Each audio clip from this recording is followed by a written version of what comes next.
Hai semuanya, welcome back to my YouTube channel. Jadi di sini aku bakal bahas tentang perjuangan para raja yang berkorban demi bangsa Indonesia pada masa itu. Jadi jangan lupa kita ke detailnya dan kalian tonton ya sampai habis, oke? Jadi seorang raja yang berkorban demi bangsa kita, salah satunya itu adalah Sultan Hamengkubuwono ke-9. Dia ini merupakan seorang raja dari Ngayogyakarta Hadiningrat. Dia terpilih menjadi seorang raja di tahun 1940. Lalu ketika Indonesia merdeka, ia menyatakan wilayah Yogyakarta itu masuk ke dalam wilayah Kesatuan Republik Indonesia. Lalu di tanggal 19 Agustus tahun 1945, ia mengirim pesan kepada Presiden Wakil Presiden kita atas terpilihnya menjadi pemimpin Indonesia pertama pada masa itu.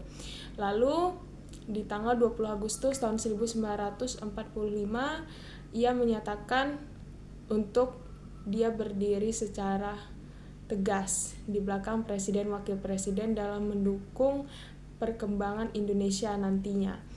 Lalu di tanggal 5 September tahun 1945, Sultan mengeluarkan amanat yaitu bahwasannya wilayah Yogyakarta Hadiningrat itu adalah masuk dalam wilayah Indonesia, Kesatuan Republik Indonesia, cuman daerah istimewa. Jadi daerah istimewa Yogyakarta nanti. Lalu seluruh kekuasaan yang ada dalam ruang lingkup Ngayogyakarta Hadiningrat itu dipegang oleh Sultan, baik pemerintahan dan sebagainya. Dan hubungan antara Ngayogyakarta Hadiningrat dengan pemerintah pusat itu adalah bersifat secara langsung, dan ia nanti akan bertanggung jawab kepada presiden nantinya. Nah, Sultan ini kenapa sangat berkorban demi bangsa dan negara? Karena dia ini banyak sekali membantu untuk Indonesia. Contohnya kayak logistik ya, dana logistik, habis itu tentara-tentara itu kalau mau perang itu Sultan yang bantu biaya dan sebagainya. Nah, Indonesia kenapa sih Sultan itu bantu-bantu? Karena dia berdiri di belakang pemerintah Indonesia pada masa itu.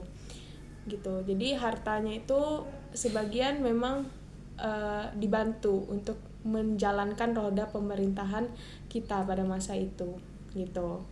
Nah, Sultan Hamengkubuwono itu pernah menawarkan ibu kota kita itu kan dulunya di Jakarta.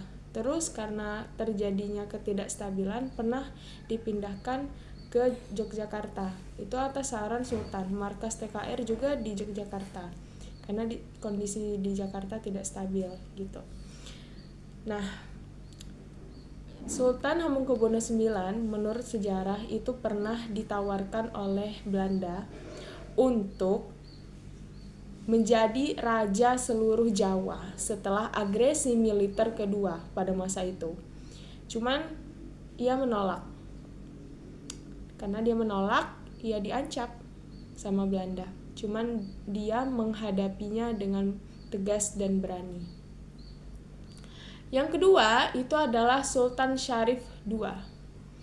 Jadi Sultan Syarif II ini adalah Sultan Syarif Qasim II.